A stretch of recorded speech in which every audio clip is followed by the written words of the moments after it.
ඔයාලා දැන් එකතු වෙලා තියෙන්නේ The Sun in the Dark drama එකේ දෙවෙනි කොටසත් එක්ක. කතාවට යන්න කලින් Mind of Cinema channel එක subscribe කරලා නැත්නම් subscribe කරලා ළඟ තියෙන bell button එක click කරන්න. අද කතාව පටන් ගත්තෙම පෙන්වන්නේ බායිෂියාઓයින්ගේ තෙහෙට්ටුවකින් පිරී තිබූ කාමරයයි. එය හා බැඳිලා හිටිය රාත්‍රී දේවතාවෙහිවත් යෙචෙන් යුවන් නොයසිල්ලෙන් ඇවිදිමින් ඉද්දී ඒ වෙලාවෙම නැගිට්ට බායිෂියාઓයින් මම නිදාගෙන ඉන්න වෙලාවේ මාව අයිති කරගන්න හැදුවොත් මම මාව මරා ගන්නවා කියලා ඔහු ඇයට කියනවා. ඔහු ඔයාවම වැඩිය තක්සේරු කරනවා. ඔයාගේ අපිරිසිදු ශරීරය මට ආයෙත් ඒකට ඇතුල් වෙන්න බෑ. කැමැත්තෙන්ම දඩුවම් හොයන ඔයා වගේ මෝඩ කෙනෙක් මම කවදාවත් දැකලා නැහැ. ඔයා සුව වුණාම අපි දිව්‍ය කඩුවෙන් මගේ ශරීරය ආපහු ගන්න යමු කියලා කියනවා. නවස්වාමියා තෝරා ගැනීමේ පුවත අමරණීය ලෝකයේ පුරා පැතිර ගියා. රාත්‍රී දේවතාව දිව්‍ය කඩුවට අත තියන්න ඔන්න මෙන්න තියෙද්දී ඇතිවෙන්න ගිය විනාශය යන්තම් නතර වෙලා වසර 300ක් ගත වී තිබුණත් පැරණි නගර සම්පූර්ණයෙන්ම ආයේ නැගිටලා තිබුණා. රාත්‍රී දේවතාවව ආයේ මුද්‍රා කිරීම හදිසි අවශ්‍යතාවයක්. ඒ නිසා වැඩිහිටියෝ කනස්සල්ලෙන් යුතු මුහුණවල් වලින් තම ශිෂ්‍යයන් අතරින් අලුත් දිව්‍ය කඩු මාස්ටර් කෙනෙක් තෝරා ගන්න ඕනේ කියලා ශිෂ්‍යයන් හට කිව්වා. මගේ අධිකාරයේ යටතේ සිටින සියලුම වැඩිහිටියන්ටයි ශිෂ්‍යයන්ටයි තරගය සඳහා ලියාපදිංචි වෙන්න පුළුවන්. වැඩිහිටියා හැමෝටම කිව්වා. මුමුණන හඬවල් එක්ක ශක්තිමත් විශ්වාසවන්ත කඩහටක් ඇහුණා. ගුරුතුමනි මම සහභාගී වෙනවා. ඒ වන්යන් ප්‍රියතම ජේෂ්ඨ ශිෂ්‍යයාවක්. ඇය තුළ අහංකාර විශ්වාසයක් තිබුණා. එයාට හොඳයි කියලා වැඩිහිටියා අනුමත කළා. ලියාපදිංචි වෙන්න ජේජුවාන්ගේ හඬ බායිෂියාઓයින්ට විතරක් ඇහුණා. බායිෂියාઓයින් මොකද්ද කියලා අහද්දිම ආයෙමත් චෙන් යුවන් ලියාපදිංචි වෙන්න කඩු මාස්ටර් වෙලා දිව්‍ය කඩුව ගන්න කියලා කිව්වා. ඊට පස්සේ සභාවේ කෑගැසීම අතරතුර බායිෂියාઓයින් මට ලියාපදිංචි වෙන්න ඕනේ කියලා ඉස්සරහට ඇවිත් කිව්වා. එයත් ලියාපදිංචි වෙනවද? හැමෝම මුමුණන්න පටන් ගත්තා. තවත් එක්කෙනෙක් සමච්චලෙන් එහෙනම් මමත් ලියාපදිංචි වෙනවා කියලා කිව්වා. බායිෂියාઓයින් සාමාන්‍ය ශිෂ්‍යාවක්වත් නෙවෙයි. තවත් කෙනෙක් සමච්චල් කරා. එයා යුන්ෂී මණ්ඩපේ ඉන්න පිරිසිදු කරන්නියක් විතරයි. එතකොටම වැඩිහිටියා මැදිහත් වෙලා යුවාන්ගෙන් අහනවා ඔබ මොකද්ද හිතන්නේ කියලා. එයා යුන්ෂී මණ්ඩපයෙන් නිසා මම හිතනවා මේ නීතිය තියෙන්න ඕනි කියලා. යුන්යා කියනවා. නමුත් මුමුණන හඬවල් දිගටම පැවතුණා. ඇත්තටම මෙච්චර දුර්වල ආධ්‍යාත්මික බලයක් තියාගෙන තරඟ කරන්නේ ඇයි? තවත් අයෙක් සමච්චල් කළා. එතකොටම යෙචෙන් යුවන් මම ඔයාට දිව්‍ය කඩුව ගන්න උදව් කරන්නම්. මගේ ශරීරය ආපහු ගන්න කියලා කිව්වා. හොඳයි. ඒත් මතක තියාගන්න. මට දිව්‍ය කඩුව ලැබුණාම ඒක ඔයාගේ මරණය කියන එක කියලා බායිෂියාઓයින් කිව්වා. යෙචෙන් යුවන් තරහ අරගෙන මම ඔයාව ගොඩක් කල් ඉවසලා හිටියා. ඔයා කවුරු කියලාද හිතාගෙන ඉන්නේ? ආයෙත් මාව අවුස්සන්නේ කියලා බායිෂියාઓයින්ට පහර දුන්නා. මාව මැරුවොත් ඔයාට කවදාවත් ඔයාගේ ශරීරය ආපහු ගන්න බෑ. ඇය වෙවුලන නමුත් ස්ථීර කටහඬකින් කිව්වා. මට තර්ජනය කරන්න එඩිතරද? යෙචෙන් යුවන්ගේ කෝපය තවත් වැඩි වුණා. මම ඔයාගේ අම්මව මැරුවා. ඊළඟට ඔයාව මරනවා. මම ඔයාගේ ගුරුතුමාව මරනවා. ඔයාගේ නිකායයි මට අකීකරු වෙන හැමෝමයි මරනවා කියලා ඔහු කිව්වා. යෙචෙන් යුවන්ගේ සොරය මුදුයි අඳුරු පස්සේ බායිෂියාઓයින්ට තමන් තුළ අමුතු බලයක් මතුවීමක් දැනුණා. ඒ යක්ෂ ශක්තිය කියලා යෙචෙන් යුවන් කිව්වා. බායිෂියාઓයින් ඇයි මට යක්ෂ ශක්තිය දෙන්නේ කියලා ඇහුවා. ඔයාව ශක්තිමත් කරන්නයි, ඔයාව යක්ෂයෙක් කරන්නයි. ඔයාගේ දක්ෂතාවය ගොඩක් දුර්වලයි. ඉක්මන් වගා ප්‍රගතිය අමතක කරන්න. ඔයාට පියාඹන්නවත් බෑ. මම නැතුව ඔයා ජීවිත කාලෙම පොඩි ආධ්‍යාත්මික බලයක් තියෙන දුර්වලයෙක් වෙලා ඉඳී කියලා යෙචෙන් යුවන් කිව්වා. ඔයා මාව යක්ෂයෙක් බවට පත් කරනවද? ඇය බයෙන් කිව්වා. ඔයා කියන්න ඕන මේක ගෞරවයක් කියලා. ඔහු සමච්චල් කළා. ඕන නම් මාව මරන්න. මට අපහාස කරන්න එපා කියලා බායිෂියාઓයින් කිව්වා. ඔයා දේශ කරන නපුරු යක්ෂයෙක් වෙනවා දකින්න මම ආසයි. ගොඩක් ඉක්මනින්ම ඔයාට පාලනය නැති වෙයි. මට වගේ වෙයි කියලා යෙචෙන් යුවන් කිව්වා. බැහැ. ඇය තරහෙන් කිව්වා. එතකොටම ඇය ඔහුට තරහෙන් යේචෙන්යන් සමච්චලේට වගේ හිනාවෙවී කියනවා ඒක මගේ යක්ෂ ශක්තිය විතරයි. ඔයාගේ අමරණීය මූලය වගේ වෙස්වලාගෙන ඉන්නේ. ඒත් ඔයා ඒක ඇත්තටම දුර්වල විදිහට ප්‍රගුණ කරලා තියෙන්නේ. මට ඔයාට උගන්වන්න දෙන්න කියලා ඔහු එතන තිබ්බ පොකුණෙන් වතුර අරගෙන අහසේ පා කරන්න ගත්තා. ඒත් එක්කම බායි ෂියාओයින් මොකද කරන්නේ නවත්තන්න කියලා ඔහුට කෑ ගැහුවා. යේචෙන්යන් ඇයට කියනවා දැන් ඔයා දන්නවා මොකද්ද කරන්න ඕනි කියලා. මට අකීකරු වෙන්න එපා. මට තාමත් ඔයාගේ දුක්ඛිත ජීවිතේ බේරගන්න හිතන්න පුළුවන් කියලා. ඒත් එක්කම අපිට පෙන්නනවා රූරුයි තව තරුණියන් දෙදෙනෙකුයි ෂියාओයින්ගේ කාමරයේ පැත්තට එද්දී අහසේ පාවෙන වතුර දැකලා ඒ අය බය වෙලා බායි ෂියාओයින් ඔයා මොනවද කරන්නේ කියලා අහනවා. ඒ අයගේ කටහඬ ඇහෙනවත් එක්කම බායි ෂියාओයින් එතනට දුවගෙන ඇවිත් කියනවා සමා වෙන්න මම පුහුණු වෙමින් හිටියා. මගේ වගාව වැඩි වෙලා මට අහම්බෙන් පාලනය නැති වුණා කියලා බොරුවක් කියනවා. ඒත් යුන්කුගේ මූණෙන් නම් පේන්නේ එයා ඒක විශ්වාස කරනවා. ඒක නිසා යුන්කු බායි ෂියාओයින්ට කියනවා ඔයාට අමරණීය මූලයක් නැහැ. ඔයා කොහොමද මන්තර කරන්නේ කියලා. අනික මම මේක ගුරුතුමාටයි වෙඩිහිටියන්ටයි වාර්තා කරන්න ඕනි කියලා කියනවා. ඒක අහලා කලබල වුණ බායි ෂියාओයින් නැහැ එපා යුන්කු. ඇත්තටම මට අමරණීය මූලයක් ඇති වෙලා බලන්න කියලා ෂියාओයින් ඇගේ බලයෙන් වතුර ටිකක් අරගෙන පෙන්නන ගමන් යුන්කුට කියනවා. මට තාමත් ඒක හොඳට පාලනය කරන්න බැහැ. මම බය වුණා ඔයා මට හිනා වෙයි කියලා. එතන හිටිය රෝරු බායි ෂියාओයින්ගෙන් අහනවා ෂියාओයින් ඔයාට දැන් අමරණීය මූලයක් තියෙනවද කියලා. ෂියාओයින් ඒගොල්ලන්ට කියනවා ඔව් දෙවියන්ට ස්තුතියි. දිව්‍ය කඩුව අවදි වුණාම මම පුහුණු වෙමින් හිටියා. ඒක මගේ අමරණීය මූලය සක්‍රිය කළා. මට හැමදාම මගේ වගාව වැඩි වෙනවා වගේ දැනෙනවා. ඒත් ඔයා දන්නවා යුන්කු මම දිව්‍ය කඩු පරීක්ෂණ සභාවට යන්තම් සුදුසුකම් ලැබුවා. දැන් මට මේ අමරණීය මූලයක් තියෙනවා. මම කොහොම හරි එයාලට එරෙහිව දිනුවොත් ඒක හැමෝගෙම ජවය වැඩි කරන්න පුළුවන් කියලා බායි ෂියාओයින් කියනවා. ඒක අහලා සතුටු වෙන රූරු කියනවා ඇත්තටම ෂියාओයින් දැන් පෙන්නපු ඒ ක්‍රම නියම දියුණුවක් පෙන්නනවා. සමහර විට මේ පාර අපිට ඇත්තට මේ ජ්‍යෙෂ්ඨ ශිෂ්‍යයන්ට නින්දා කරන්න පුළුවන් වෙයි කියලා. යුන්කු රෝරු කියන දේත් අහලා බායි ෂියාओයින්ට කියනවා හොඳයි. මම කිසිම දෙයක් දැක්කේ නැහැ වගේ ඉන්නම්. ඒත් ආයෙමත් මෙහෙම කරදරයක් ඇති කරගන්න එපා. හොඳට පුහුණු වෙන්න. නැත්තම් වැඩිහිටියෝට දඬුවම් කරන්න එයි කියලා කියනවා. ෂියාओයින් ඒකට එකඟ වෙලා ස්තුති කරයින් පස්සේ ඔවුන් එතනින් යද්දී රෝරු ෂියාओයින්ට කියනවා ඔයා හොඳින් ඉන්න එක ගැන මට සහනයක්. ඔයා ගොඩක් මහන්සි වෙනවා. මම ඔයාට බාධා කරන්නේ නැහැ. ඔයා තව මහන්සි වෙලා පුහුණු වෙන්න. දිගටම කරන්න කියලා ඇය කියනවා.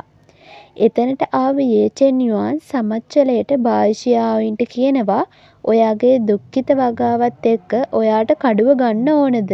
මොනතරම් විකාරයක්ද? තව නරකම දේ තමා මගේ ශරීරය ආපහු ගන්න ඔයා වගේ කුණු කන්දක් මට ඕනි වෙන එක කියලා. බායි ෂියාओයින්ගේ කේන්තියෙන් හිතනවා ඔයාගේ පිළිකුල් මුහුණ බලන්න මට ශක්තිමත් වුණා නම් මම ඔයාව දැන්ම කෑලි වලට කපනවා කියලා. ඒත් එක්කම අපිට පෙන්වන්නේ අමරණීය මාලිගාවයි. එහි වැඩිහිටි කොන්මින්ගේ දේශනයකදී බායි ෂියාओයින් නැගිටලා කියනවා වැඩිහිටි කොන්මින් මට ප්‍රශ්නයක් තියෙනවා. මම අහලා තියෙනවා ආත්ම ශරීරවලින් වෙන් වෙන්න පුළුවන් කියලා. වෙන් වෙලා කොච්චර කල් ජීවත් වෙන්න පුළුවන්ද කියලා එයා අහනවා. බායි ෂියාओයින් ඇහුව දේ ගැන කේන්ති ගිය චෙන්යුවන් ඇය ළඟට ඇවිත් ඔරෝගෙන බලාගෙන ඉන්නවා. වැඩිහිටි කොන්මින් කියනවා සාමාන්‍ය මිනිස්සු ආත්ම පිට වෙද්දිම මැරෙනවා. බලවත් වගාකරුවන් ආත්ම වෙන් කරන ශිල්පීය ක්‍රම පාවිච්චි කරනවා. ආත්ම නිදහසේ තියාගන්න. ඒත් මේකට විශාල අධ්‍යාත්මික ශක්තියක් අවශ්‍යයි. එහෙම නැත්නම් එයාලා වෙහෙසට පත් වෙලා මැරෙනවා කියලා. ඒක හොඳින් අහන් හිටිය බායි ෂියාओයින් හිතනවා ඉතින් එහෙමයි චෙන්යුවන්ගේ දුර්වල වගාව එයාගේ ශරීරය පවත්වා ගන්න කියලා. යේචෙන්යුවන් ළඟ ඉද්දිම ඇය බයෙන් අහනවා එහෙනම් රාත්‍රී දේවතාවට මොකද වෙන්නේ? එයාගේ ආත්මය එයාගේ ශරීරයෙන් වෙන් වෙලා අමරණීය කෙනෙකුට බැඳුනොත් එයා වෙහෙසටපත් වෙලා මැරෙයිද කියලා. වැඩිහිටි කොන්මින් කේන්තියෙන් කියනවා ඇත්තටම මැරෙයි. එයා කොච්චර බලවත් වුණත් එයාව දිව්‍ය කඩුවෙන් පිටුවහල් කළා. කොහොමද එයාට එහෙම බලයක් රැඳවා ගන්න පුළුවන්? එයා අමරණීය ලෝකෙවල එහෙම හිටියොත් මම එයාගේ ආත්මය සුළඟට විසිරුවා හරිනවා කියලා කියනවා. ඔහුගේ කතාව අහන් හිටි යේ චෙන් යුආන්ට හොඳටම කේන්ති ගිහින් ෂියාවෙන්ගේ මේසෙ උඩ තිබ්බ ඒව වලින් ඔහුට පහර දෙනවා. වැඩිහිටි කොන්මන් කේන්තියෙන් කවුද මට ගැහුවේ කියලා අහනවා. ඒත් එක්කම ඔහු බායිෂියාවෙන්ගේ පැත්තට හැරෙද්දි එයාගේ මේසෙ තිබුණ බඩු කියලා දැකලා වැඩිහිටි කොන්මන්ට ඇයට බනිද්දි ඇය කියනවා ඒ මම නෙමෙයි කියලා. කේන්ති ගිය වැඩිහිටි කොන්මන් ඇයව ගල් කරලා කියනවා ඔයා අහංකාරයි. මේක පොඩි දඬුවමක් විතරයි. යුන්යා වෙනුවෙන් නොවුනා නම් ඔයා වගේ පිරිසිදු කරන්නියකට මෙහෙට එන්නවත් අවසර දෙන්නේ නැහැ කියලා. තාමත් මෙච්චර අහංකාරයි. එළියට ගිහින් ඔයාගේ ක්‍රියා ගැන හිතන්න කියලා ඔහුගේ බලයෙන් ඇයව පන්තියෙන් එළියට දානවා. ෂියාओයින් දැඩි හිරු රශ්මිය යටතේ දඬුවම් ලැබුවා. යේ චෙන් යුආන් ඇයට සමච්චර් කරමින් ඔයා මාව මේ කම්මැලි තැන තියාගත්තා. ඇත්තෙන්ම මම විනෝදයක් හොයාගන්නවා කියලා කියනවා. ඒකට මම ඔයාව මරනවා ෂියාओයින් හිතනවා. ඔයා මාව මරන්න හැදුවේ නැද්ද? මම මෙතන ඔයා ළඟ ඉන්නවා කියලා ඔයා ඒ මහලු මිනිහට ඉඟියක් දුන්නා. කනගාටුයි. එයාට ඔයාගේ තේරුම් ගන්න බැරි වුණා. ඔයා ඔයාගේම දේ විඳිනවා. යේ චෙන් යුආන් එහෙම කියලා ඇයට නැවත යක්ෂ ශක්තිය ඇතුළු කරනවා. එතනට යුන්යා ඇවිත් දඬුවමින් බායිෂියාओයින්ව බේර ගන්නවා. යුන්යාගේ බායිෂියාओයින්ගේ කතාව නිසා යේ චෙන් යුආන් කියනවා ඔයා තව එක වචනයක් කිව්වොත් මම ඔයාගේ ගුරුතුමාව මරනවා කියලා. ඒ වෙලාවේ බායිෂියාओයින් කියනවා ගුරුතුමා ඔයාට මොනාද කළේ? නැත්තම් ඔයාට මට මිනිස්සු හොඳට සලකනවා බලන්න අමාරුද? හරි මම එකඟ වෙන්නම් ගුරුතුමාට මුකුත් කරන්න එපා කියලා. දෙව්ලොව පරීක්ෂණ සභාව ලං වෙනවා. මාස්ටර් යුන්යාට කියනවා යුන්යා ඔයා තමයි මගේ කඩු මාස්ටර් සඳහා හොඳම අපේක්ෂකයා. පරීක්ෂණය තියන්නේ ඔයා වෙනුවෙන් කියලා. මම සාධාරණ තරගයකින් ජයග්‍රහණය කරනවා. මම ඔයාව කලකිරීමකට පත් කරන්නේ නැහැ කියලා යුන්යා කියනවා. යේ චෙන් යුආන් ෂියාओයින්ට රහසින් කියනවා හෙට මුල් වටේ පටන් ගන්නවා. ඔයාගේ වගාව දැන් දුර්වල වුණත් අමරණීය ඖෂධ අත්පත් කර ගැනීම වැනි පරීක්ෂණයකදී පුදුමාකාර උපක්‍රම ජයග්‍රහණය සහතික කරනවා කියලා. ඖෂධ අත්පත් කර ගන්නවද? ඔයාට කොහොමද ඒක දන්නේ? ෂියාओයින් පුදුමයෙන් ඇහුවා. මම ඔයාට අනතුරු අඟවනවා. කිසිම උපක්‍රමයක් පාවිච්චි කරන්න එපා. ඔයා හෙට අසමත් වුණොත් මම ඔයාවයි ඔයාගේ මාස්ටර්වයි මරනවා කියලා චෙන් යුආන් කියනවා. ඔහු ෂියාओයින්ට මන්ත්‍ර පුහුණු කරනකොට ෂියාओයින් වෙහෙස මහන්සි වෙලා පුහුණු වෙනවා. මම කවදාවත් මෙහෙම මෝඩයෙක් දැකලා නැහැ. යේ චෙන් යුආන් ෂියාओයින්ට සමච්චල් කරද්දී බායිෂියාओයින් කියනවා සමා වෙන්න. ඒකට මේ අවුරුදු ගාන පුරාම මම වෙහෙස මහන්සි වී පුහුණු වුණත් මගේ වගාව එකතැන තියෙනවා. මම ඔයාව කලකිරීමට පත් කරයි කියලා මම බයයි. ඒ වෙලාවේ චෙන් යුආන් නැවත තමන්ගේ යක්ෂ ශක්තිය ඇයට දෙනවා. දිගටම කරන්න. ඔයා ආයෙත් අසමත් වුණොත් මගේ සීමිත ඉවසීම ගැන දොස් කියන්න එපා කියලා චෙන් යුආන් කියනවා. අවසානයේදී ෂියාओයින් යම් දියුණුවක් පෙන්නුවා.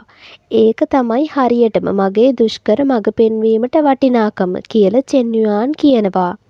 එතකොට ෂියාओයින් හිතනවා හරියටම භූත ශක්තිය අවශෝෂණය කරගත්තට පස්සේ මගේ ඉන්ද්‍රියන් දියුණු වුණා. ශක්ති එකතු කිරීමට පහසු වුණා. මගේ ශරීරය තුලින් ගලා යන බලය මම වඩාත් පිළිකුල් කරන දෙයයි. කවදා හරි දවසක ඔයා මට දුන්න බලය මම ඔයාව මරන්න පාවිච්චි කරන්නම් කියලා අය හිතනවා. ඒත් එක්කම අපිට පෙන්වන්නේ පරීක්ෂණ සභාව නිල වශයෙන් ආරම්භ වෙන විදිහයි. සියලුම දෙනා નિયમિત කණ්ඩායම් වලට අනුව තරග කරන්න. එක් සුවඳ කූරක් පත්තු වෙන වෙලාව ඇතුළත මේසයෙන් නිම්න කුමුදුනිය අත්පත් කරගන්න. එවිට ඔබ ජයග්‍රාහකයා වේවි කියලා වැඩිහිටියෝ කියනවා. පළමු වටය බායිෂියාओයින් එදිරිව චූචි. ෂියාඔයි යන්න. ඔයාට පුළුවන් මේක කරන්න. මම ඔයාව විශ්වාස කරනවා. යුන්කු ෂියාඔයින්ට ධෛර්යය දුන්නා. ඔයා මේ පරීක්ෂණයෙන් පරාද වුණොත් මම ඔයාව මරනවා. සටන ආරම්භයේදීම දැඩි ලෙස චූචී ෂියාඔයින්ට පහර දෙනවා. එතකොටම යේ චෙන්යුආන් කෑ ගහනවා ඔයා ඔහොමද ඔයාගේ අම්මා වෙනුවෙන් පලිගන්නේ බයගුල්ලි කියලා.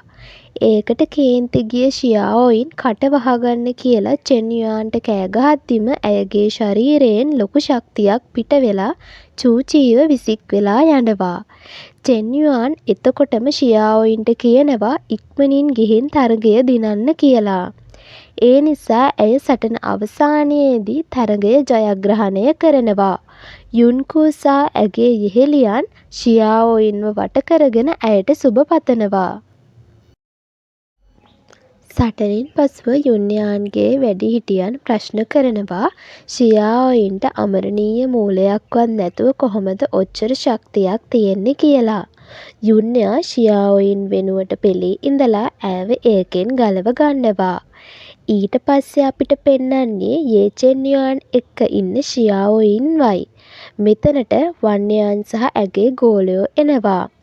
ඇවිත් ඇයට වටින තෑගි දීලා කියනවා ඔබ මේ තරගයෙන් ඉවත් වුණොත් මේ වටිනා තෑගි ඔබට ලබා දෙනවා කියලා. ඒ දේ ප්‍රතික්ෂේප කරපු ෂියාඔයින් කියනවා මේවා ආපසු ගෙනියන්න. මේවා මට අවශ්‍ය නෑ කියලා. ඒකට තරහ ගිය වන්යාන් තමන්ගේ ගෝලයන් සමග ඇයව බැඳ දාලා පහර දෙන්න පටන් ගන්නවා. මේ වෙලාවේ මෙතනට යුන්යා එනවා. ඒ ඇවිත් ෂියාඔයින්ව බේරගෙන ඔසවගෙන යන්න හදනකොට චෙන්යුආන් තරහෙන් ෂියාඔයින්ට කියනවා බිමට බහින්න කියලා. ඒ නිසා ෂියාඔයින් බිමට බැහැලා මම හොඳින් කියලා යුන්යාට කියනවා. යුන්යා ෂියාඔයින්ට පරිස්සමෙන් ඉන්න කියලා කියනවා. විවේක ගන්න ගිය ෂියාඔයින්ට චෙන්යුආන් කියනවා හෙට තියෙන තරගයට ඇයට මුහුණ දෙන්න බැරි වෙනවා මේ තුවාල බලපතර නිසා කියලාත් ඇය තමන්ගේ උදව් ඉල්ලුවොත් ඔහු ඇයව සුව කරන්නම් කියලත්. නමුත් ෂියාඔයින් ඒක ප්‍රතික්ෂේප කරනවා. ඊට පස්සේ ෂියාඔයින් තරගයෙන් ඉවත් වෙනවා කියලා කියද්දි චෙන්යුආන්ට කේන්ති ගිහින් ඇයට රිද්දනකොට ඇය ඔහුගෙන් සමාව ඉල්ලලා ඇයව සුව කරන්න කියලා ඔහුට කියනවා. ඒ නිසා ඔහු ඇයට නැවත යක්ෂ ශක්තිය ලබා දෙනවා. ඊට පස්සේ අපිට පෙන්නන්නේ නිදාගෙන ඉන්න චෙන්යුආන්ට සිහින මන්ත්‍රයක් කරලා ඇගේ සිහිනය ඇතුළට ගන්න හදන ෂියාඔයින්වයි. ඉතින් ඇය ඔහුව සිහිනයට අරන් මරන්න හදනකොටම ඇයට විරුද්ධව ඔහු පහර දෙනවා.